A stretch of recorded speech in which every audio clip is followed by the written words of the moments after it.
fight from 2005 to 2014. Even the De La Hoya and Canelo gets the picture and Cotto and Canelo that we need. Okay.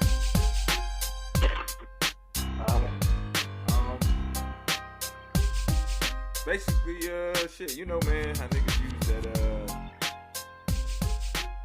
somehow, some way, Mayweather and Pacquiao have become the benchmark of what it is in boxing and shit, right? You know what I'm saying? Like, it's cool for niggas to go up in weight and do all of that shit. But when we talk about going up in weight, when you go up in weight and fight a dude, aren't you supposed to be fighting the guy who's, like, the purpose of going up in weight is fighting the guy who's established or made, or at least has established himself in that division. For instance, let me give you an example. Sergio Martinez, if I'm not mistaken, started his career off at 147. When he went up to middleweight and fought Kelly Pavlik was an established middleweight. Not only because of the fact that he beat the middleweight champion who beat the middleweight champion. Most of, if not all of his career was fought at middleweight. And when Sergio Martinez beat Kelly Pavlik, he continued to fight guys who spent the majority of their careers at middleweight. Now, Miguel Cotto went up and beat Sergio Martinez, which is cool. Kudos to him. Bravo Zulu, as you would say. But then you hear him talking about fighting guys who ain't never even had a fight at 154. Let alone going up to 160 and fighting a guy. You know what I'm saying? So there's a difference with the level of your peer groups that you fight when you move up in weight, you know? So when it comes to a guy like, let's say, for instance, if Andre Ward was to fight Andre Dirrell at 175 pounds, would you really say he went up and fought at 170? Like, you could say he had a fight at 75, but did he go up and fight a bigger dude at 175? You know what I'm saying? He's not fighting the guy who's already established there, if that was the case. You know what I'm saying? Same thing with Chavez Jr. If he was to go up to fight Chavez Jr. at 175, that's not going up to fight a bigger dude. You know what I mean? So, what we're talking about here is when we talk about guys moving up in weight and fighting at higher weight classes, but they're fighting the same guys that fought at the same weight classes that they came up from. What do you feel about that, Dawg? You know, that's a good point because the one thing that comes to my mind is Cotto versus Bradley. Now, if that's a fight that's going to happen at 154 or 160, that's just a fight that should have kind of happened at 147. Like, that would have been a great fight at 147. I don't understand how can you consider a move up to a different weight class, a move up in a different weight class, if you kind of fighting the guys that you came up with. So, like, an example is Thomas Hearns versus Duran and Benitez. Yeah, I mean, I know there was good fights at 154, but they could happen at 147. But see, I think most people are under the impression, they say, hey, you know, these fighters are growing out in weight classes. Be thankful that we get in the fight at least. Better late than never kind of attitude. But I feel like you should be clean. If you clean your division out in that specific weight class and there's no challenges left, then that gives you way to move up properly to the next weight class. Right. So I'm trying to figure out how these people credited. Like, a lot of these victories are overdue, or some of these matchups are overdue. So, guy comes from 135, move to 140, and then finally fight a guy that he's supposed to be fought at 135 at 147, and now it's an all-time great matchup, or it's something to me that it shouldn't be. It's something weird about that, you know, that I'm trying to put my finger on that I don't really necessarily like. Like, you guys supposed to be fought at 135. And then we always go back and forth with the excuses and the hooped up too and all that other social stuff comes to play. But I don't see how it's a big deal going up in weight when you to another weight class when you're supposed to be fighting the guy who you ain't never fought before, who's established in that weight class, but you end up fighting the guy who you came up in class with. Yeah, you know what I'm saying? Yeah, your peer group.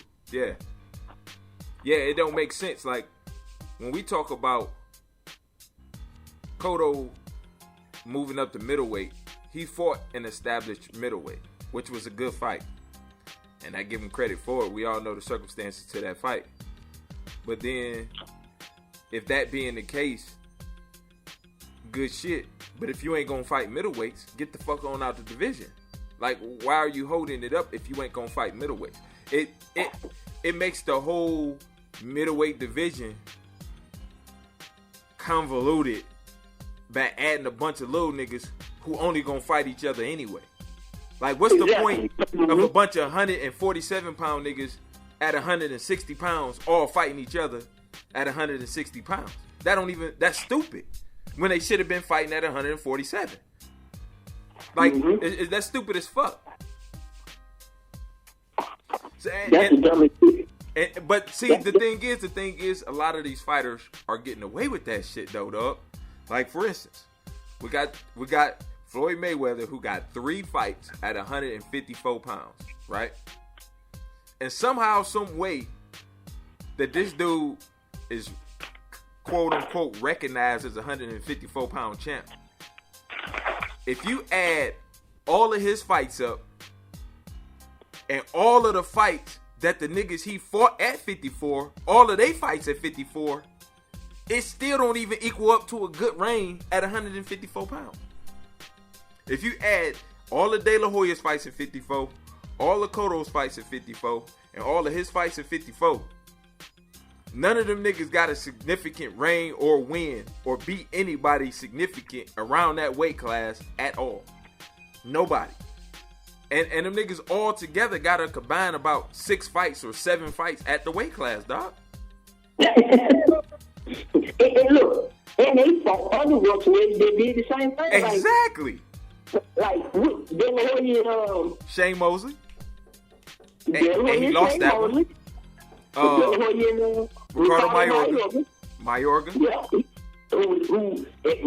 And that's supposed to be happening. It's like, for instance, Fernando Vargas. So, well, let me see. Fernando Vargas was 54. He kind of been a 54-pounder. He started at 47, though, right? I don't think so. I'm almost sure. I'm almost sure he started at 47, but I could be wrong. He probably did. Yeah, at the beginning, they always start off low. So it's possible that he started off at 37. He probably got his mainstream success at 54. Right. Him and Winky Wright, and so forth and so on. But most of them, like you said, they fought friends, and they all went up together and said, "Hey, we friends. Let's go up and fight each other in a different weight class to make it bigger and put a title on the line." Right. A bigger title, or I don't know. I don't get it.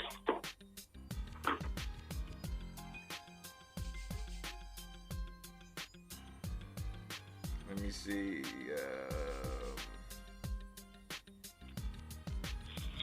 Yeah, Vargas started at 47. So he was probably the biggest out of the group still. You know what I'm saying? Him and Canelo, both of them niggas started at 47. So it was no real guy at 54. Nobody fought. None of them niggas touched Winky, right? You know what I'm saying? Who was another 54? I mean, shit. Nobody really fucking fights at 54. You know what I'm saying? That's not a division you fight at. I told you, it's mostly guys who come up and just establish themselves at 154 to somewhat avoid going to 160. It's an easy way to get a title. Right. It's a fake weight class to say that I went to another weight class and won the title, when really you should be going up to try and fight a middleweight. Even if you fought, for instance, Miguel Cotto and Sergio Martinez could have easily fought at 54, I believe, which would have been a fair fight. Or let's say a dude like Triple G. If he was to go down to 54 to fight one of these guys, that almost kind of makes it fair. But necessarily, I mean, it's not necessarily fair in the case that if you're trying to consider yourself the middleweight champion, you shouldn't be fighting at, this in-between weight class. But what's the, what I mean? Like, what's the point of a bunch of little niggas gaining weight with each other, fighting bigger, and calling it a higher weight class? Like, I won another title with another weight class, fighting a nigga I could have fought 2 weight classes ago. Because we was in the same weight class at the same time 2 weight classes or 3 weight classes ago. But we just so happened to be at this one. So now I'm going to fight him at this one. That's some bullshit. I got a question for you, man. When people say people are too small to go into a weight class, what do you think they mean by that? Like, what is too small to go to another weight class? You mean like what's the threshold of a nigga, like a dude, a man who is too small? What's the threshold? Mm-hmm. When you bring up Triple G, then anybody from 147, specifically the pound for pound best or pound for pound 2 best, they say, hey, that's unreasonable. And they say it's unreasonable for Floyd and Pacquiao to go up there and fight Triple G.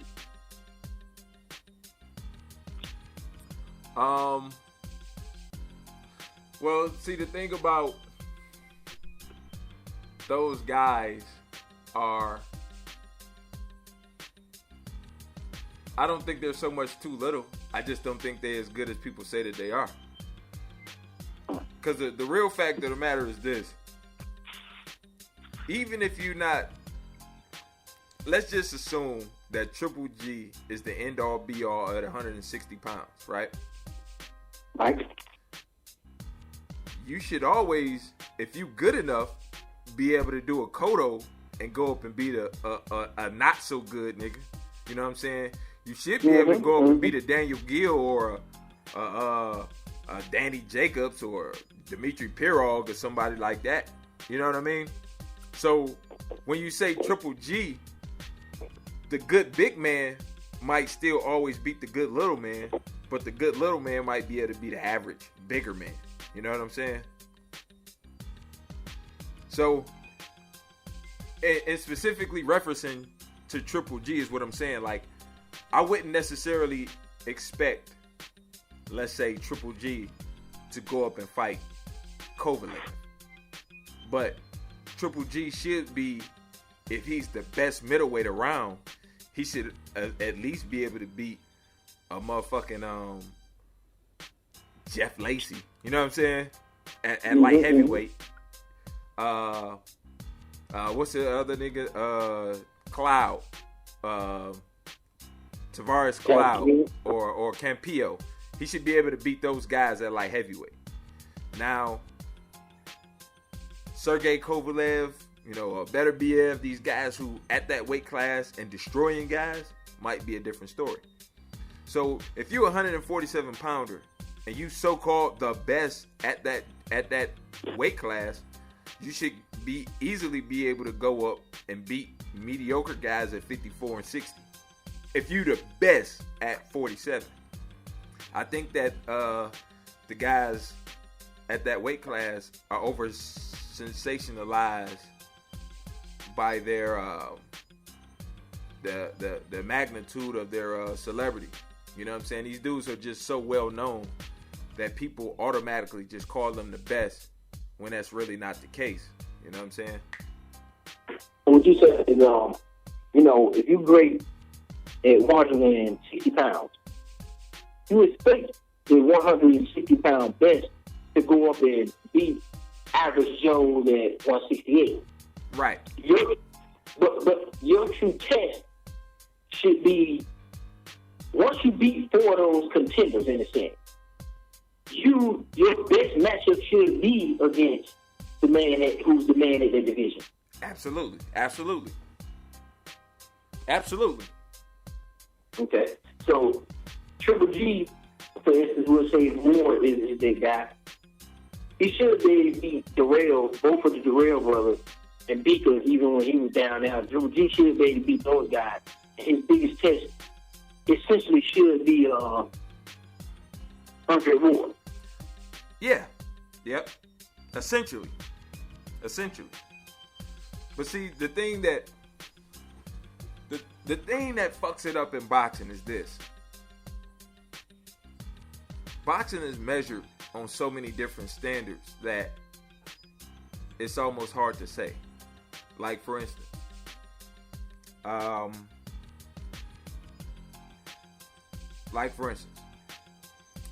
if you could shoot in basketball, if you could shoot a 20-foot jump shot at Rucker Park, then you can do that shit at a park in Compton. You know what I'm saying? It's essentially the same thing. Right. But when you say Triple G beat up Martin Murray, it ain't the same thing as Andre Ward beating up Delvin Rodriguez. Even though them two dudes won fights against those two dudes, the way them niggas fought and the way them niggas fights ended are so different.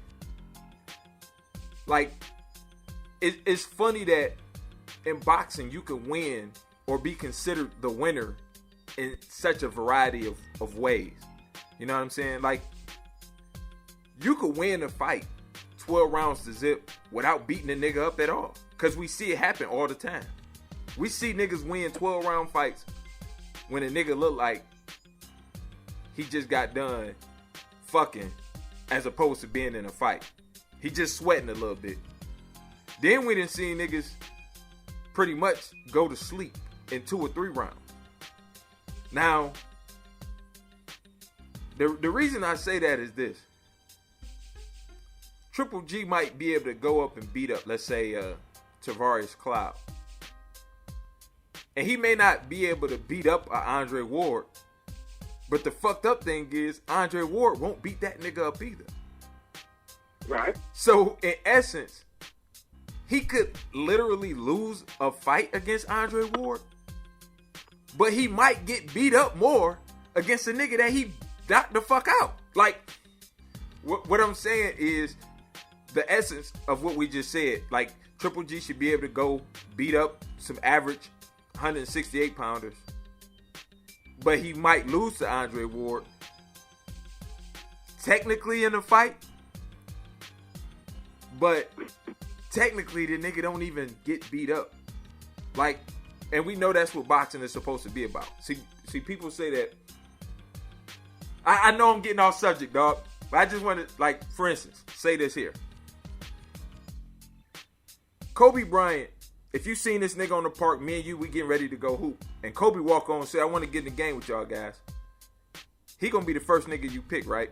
If it's me, you, boxologist, fucking boxing talking 78, and we just playing some pickup ball, the first nigga, whoever picking, the nigga's picking Kobe, because we know that if he can be good in the NBA, he definitely gonna be good in some fucking street ball, right?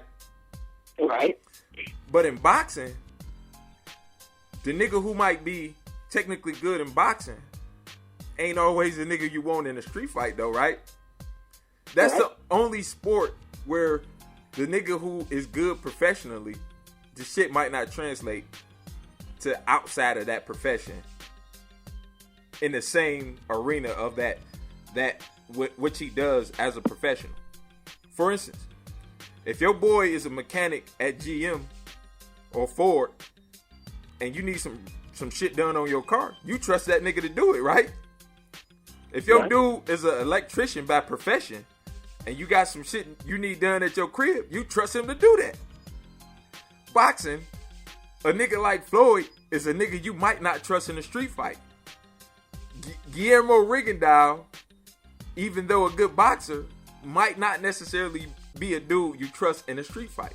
That's the only sport where the shit don't translate to a lesser level. You know what I'm saying? So, in saying that, if Ward and Triple G, for instance, were to fight, I could see Ward winning against Triple G, but I can see Triple G not even getting beat up in that fight. Like, I hate to see those types of fights. Like, we know one dude's style is a lot different than the other.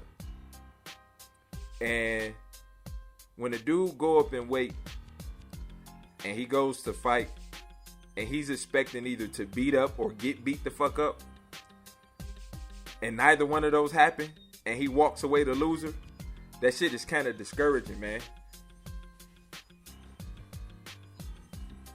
You know, I agree, because you're looking for some type of different performance. You know, that's a good point, man, because it seems like who's the best is easily manipulated by everybody running behind this shoe saying, hey, you know what, boxing is subjective. And that gives free reign to just say whatever the hell you feel like, even if it don't make sense. Mm-hmm. And you can always just fall back on the fact and say, oh, well, you know, it's subjective. It's how you see it. And you can purposely see some shit all the way fucked up. And have a scapegoat because it's subjective. I don't think it's that subjective. I think it's pretty much a clear set of rules and a good guideline to go by. I just think that niggas and people today that are alleged boxing fans tend to try to distort boxing, you know, in favor of one particular fighter that they deem as the best, so they make that standard the end-all, be-all for boxing. In other sports, you don't have guys arguing about if the running back he's a scat back, you know, he can catch passes, he can rush for 800 yards, catch for 700 yards. Then you got your back that can run you 1,800 yards a season. You know what I'm saying? Then you got your back that can run you 1,200, but get a lot of touchdowns. A good back is a good back. Okay? Mm-hmm. You know, period. Yeah.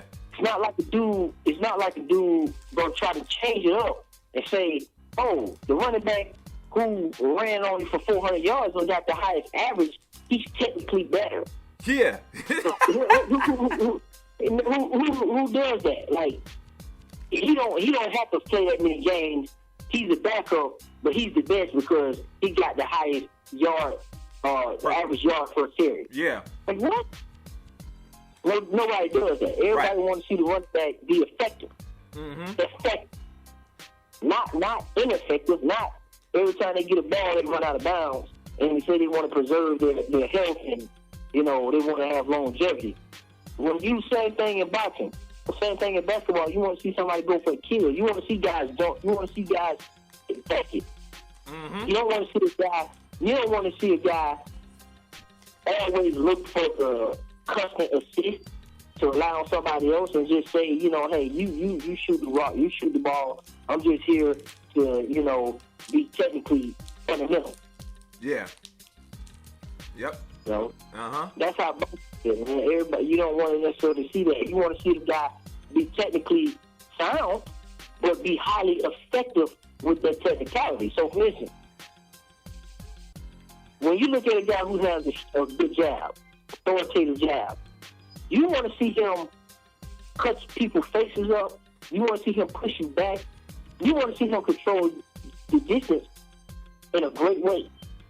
You don't want to see a guy say he's the best at throwing a jab, but when he uses the jab, it's a flipping jab, and he using it to get away from somebody. Right. And everybody's saying because he hits you one time and then run away, or in their terms, use his legs. That's not acceptable. You want to see the person use what they got to beat the person up. So, for instance, like you say, a guy got a jab, hook, left, right, defense, all that. You want to see him use all that to put himself in position to attack. You don't want to see him use all that to put himself out of position not to attack. Right. Exactly, yeah. So, if a guy got good legs, you want to see your guy cut off the ring effectively and circle the guy effectively. Move in and out, effective, crisp, nice movement, float like a butterfly, spin like a bee. You don't want to see a guy using the four corners defense. Red corner, blue corner, neutral corner, run around in circles, and be on the other side of the post when somebody throwing a punch. You don't want to see that. Mm-hmm. So that's what I see, man, and I think that goes along with the weight classes too. Guys don't want to see you fight the obvious. They want to see you fight the most challenging, the most perceived threat there is out there in that next weight class. Because if you're not going to fight the threat, you know what I'm saying, or contender, then you might well have just stayed where you at and kept dominating because you do it and you're irrelevant. Now I can say this: if you're holding down two different weight classes at two different times or at the same time, then I can understand that. Now, I can understand if you're fighting, and I'm talking about effectively holding down weight classes at the same time. I'm not talking about you got two weight classes, so that allows you to do it even worse. Like, oh, I'm in 160 and 168, so really now I'm going to make 160. Actually, I'm going to make 154-pounders come up to fight me at 160, but I really want them to fight me at 168 for my 68 titles. Yeah. Right. Good ass analogy, yes. Or 154-pounders to come up to 160, and then when we fight at 160, in addition to that, I'm going to put my 168-pound titles on the line. So I can say I'm defending my 168-pound title. Mm-hmm. Yeah, you don't want to see that. You don't want to see that at all. There, for some reason, man, the boxing has become so complicated because the standards should be simple, but we always make these adjustments for different standards and shit. You know what I'm saying? Like, why would a guy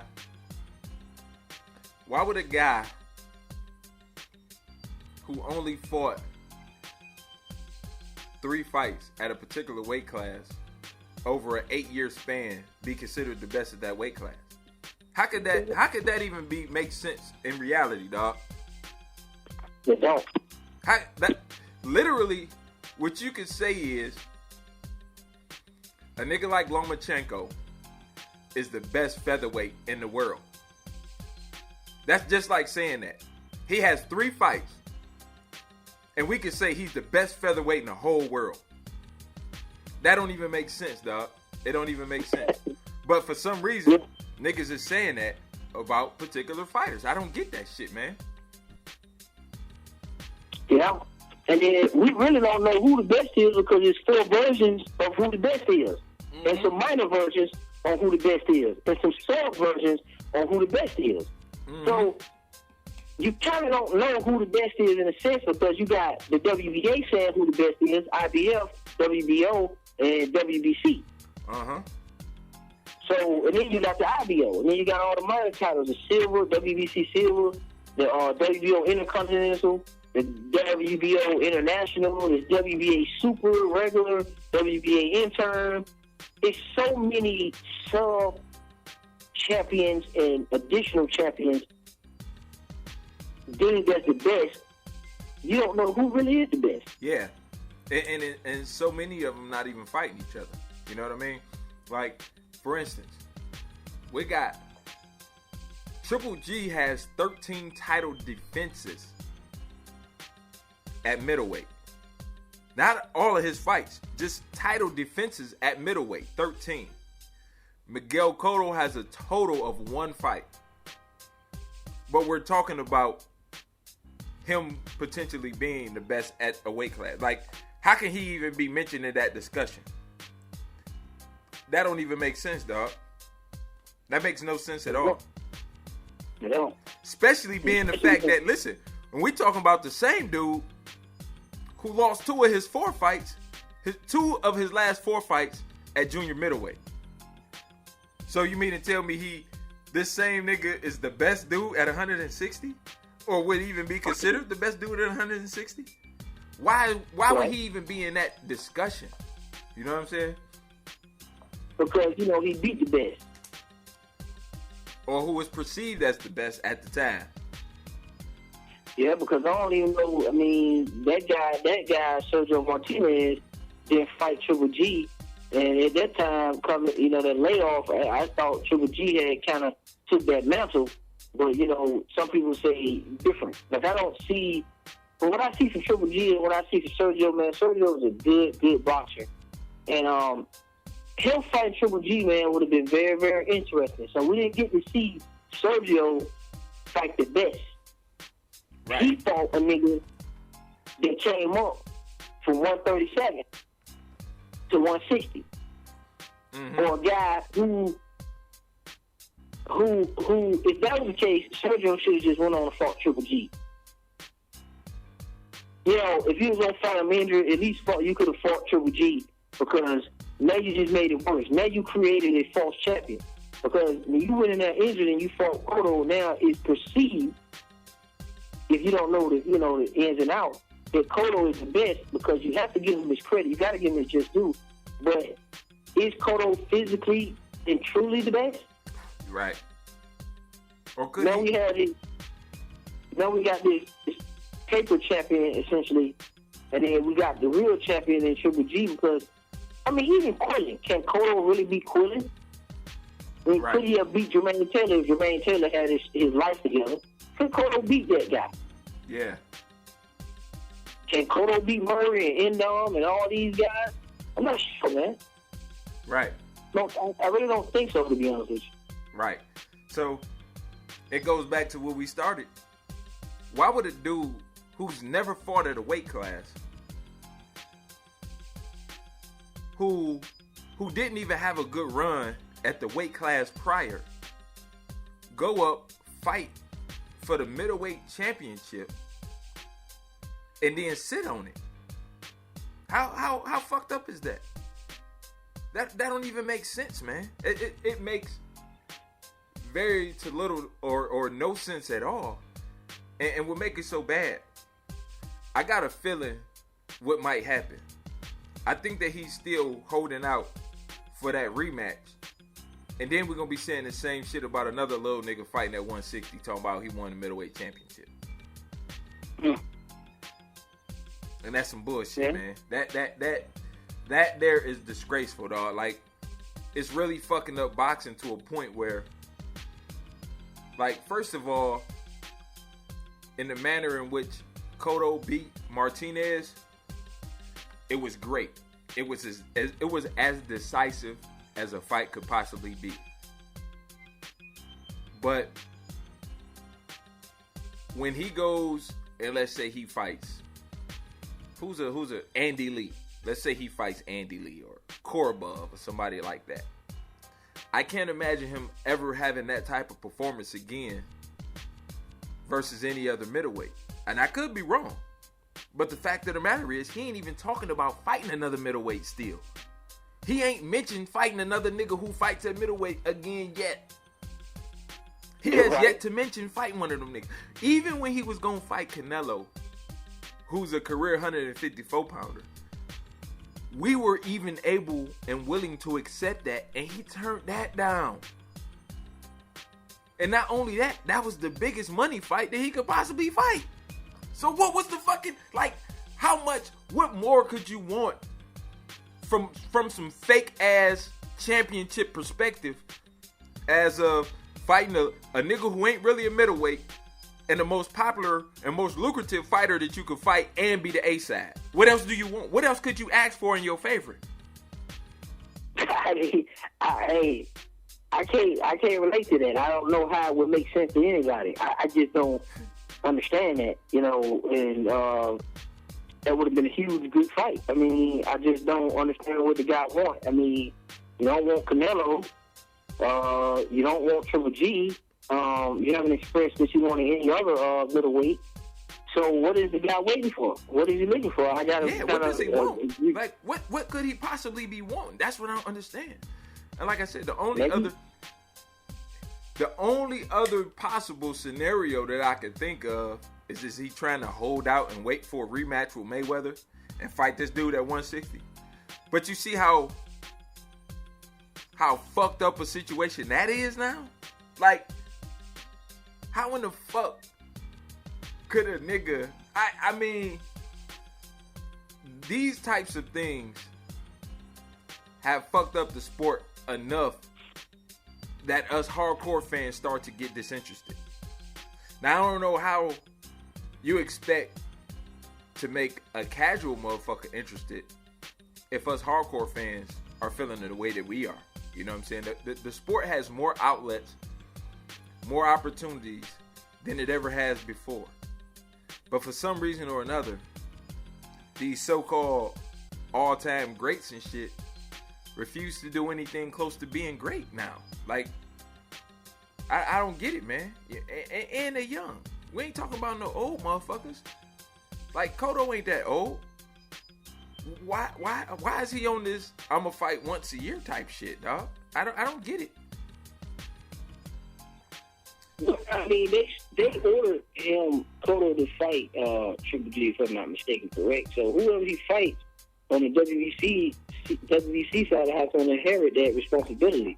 Uh-huh. So he wants to go simply vacate it and just try to attempt to be the Ring Magazine champion, be the lineal champion, I guess.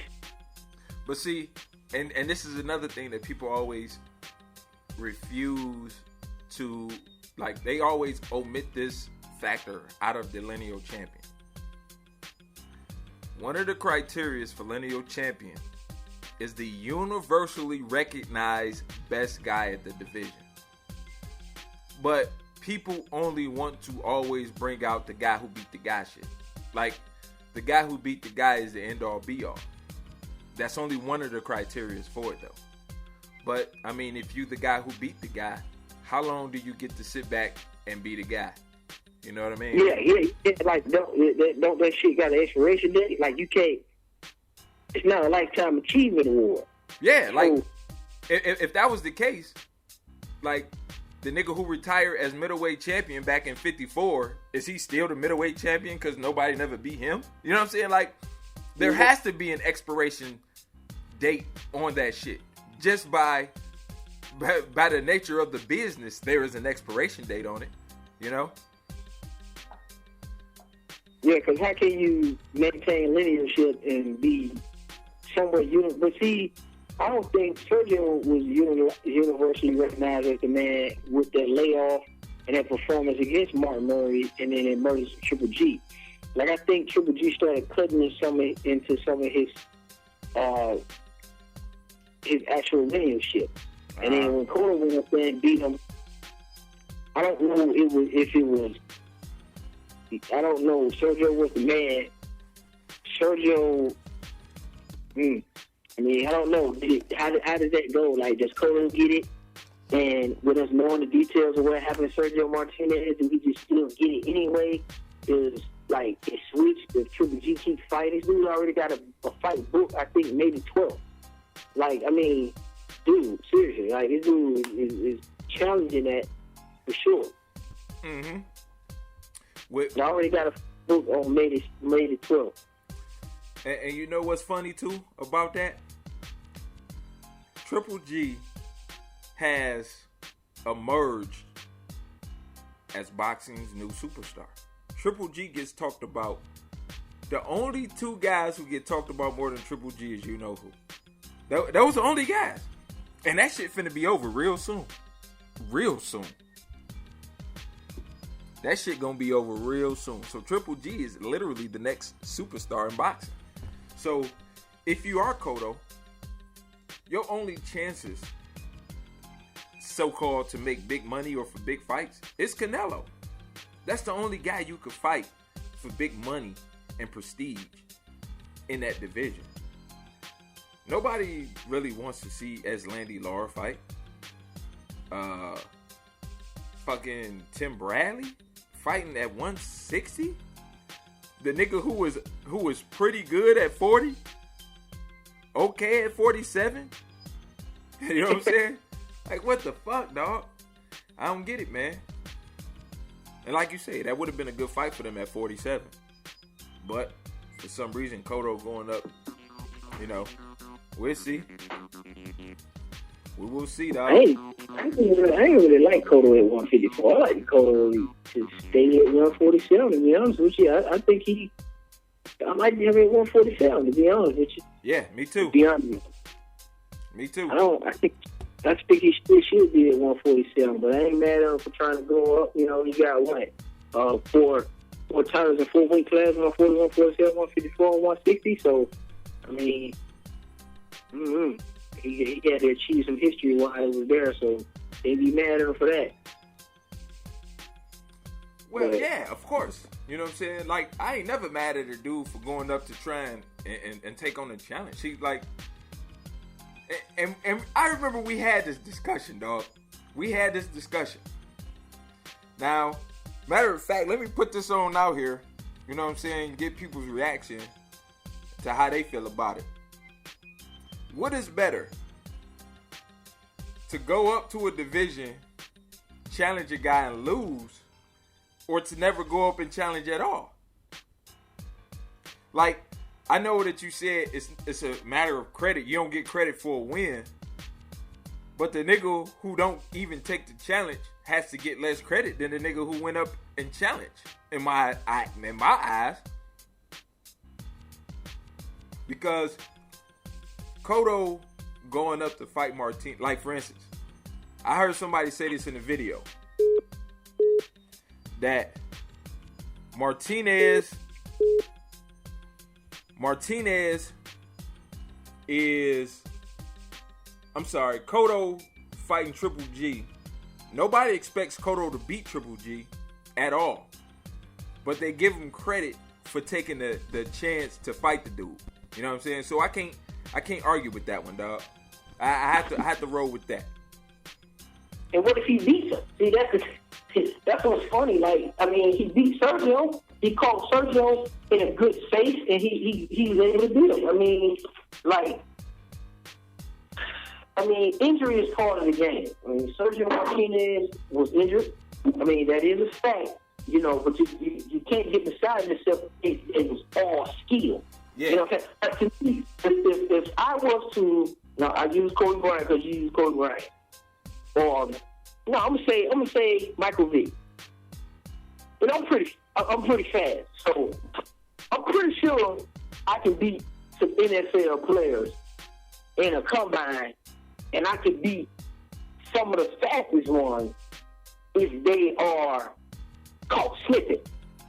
You see what I'm saying? Yeah. Like, I'm pretty sure that if we was to take off in the 40, I'm pretty fast. I'm pretty sure on the average I'll finish last, but I can beat the average guy here in the 40. Take off. Now, I'm pretty sure if somebody had a sore ankle, or if their shoes come off, or something mishap happened, or they kind of slip, get a bad takeoff, I can finish it off. I can get them. Yeah. But that doesn't mean that. That doesn't mean because I caught that one guy in the 40 slipping, but now all of a sudden I supersede him. Yeah, you exactly. You one of the fastest nigga in the NFL because you caught goddamn Chris Johnson slipping on the turf and shit. Yeah, exactly. Yeah, that's not. I would take it. I would take the victory, and I would be like proud of myself. But I wouldn't be like sure yet. I have to test myself out again. And that's the space that Cotto is in. He's not in a space to be sitting back relaxing when you had a gimp dude coming into the ring and you need to be fighting. And you just kind of lost to Austin Trout now. You was getting your ass whipped by Margarito. It to be your family who had a messed up leg. And Mayorga gave you some work. And then you lost to Mayweather. So let's put this all in perspective. Like, dude, you need to kind of, you need to kind of do some more. You need to be trying to be active. I mean, you can be fighting Carlos. You can be fighting Charlos. You can catch a jab. You can catch a. To be honest, if you think about it, you take Sergio Martinez. That's a good win. Damn good win. When was the last time Cotto had a good win? Shane Mosley? Off top, I'm saying Shane Mosley. And that was what? 07? 08? Had to be 07 then, right? Because it was before he fought Pacquiao. Yeah, I was 07, 07, 08. Probably 07. Probably late 07, early 08. Wow, that's a long stretch. That's a long stretch to have some good wins. Now, 08, he got beat up by Margarito and then didn't return for quite some time. He got his ass beat with the plasters and all that kind of shit, right? In 08. No, I think 07 when he fought 08. That was 08 when he fought Margarito? Yeah, because that was in the absence of Mayweather, because what we thought was Cotto was waiting on the winner of Ricky Hatton and Mayweather, because, you know, Ricky Hatton and Cotto was supposed to fight at 140. That was a big match. That's when Cotto had the S curl with the tilt fade, and they was doing bios on Miguel Cotto, and they were saying he might be the man to take out Ricky Hatton because he was doing his thing. Mm-hmm. But Cotto ended up moving up to 147 and doing his thing at that. So that fight kind of got lost in the wind, and then his momentum picked up with fighting Mayweather. And then that was like an ongoing thing, and it was like, well, you know, if Ricky hadn't beat him, then Cotto could get the winner. But Mayweather just said, hey, I'm retiring. And then once he retired, I think he went on ahead and booked the fight with Margarito. You're right, 08. And it had to be 08. And then he got beat with the plaster. And I don't think he came back that whole year. Shane Mosley was November of 07. Okay, it was right before December then, right? Yeah. Okay, that's good. And then who he fought? And then with 08. Then Margarito was 08, right? He fought Alfonso Gomez, and then he fought Margarito in July of 08. July? Okay. Yeah, so it was afterwards. You know, Margarito had beat him. Yep. Damn.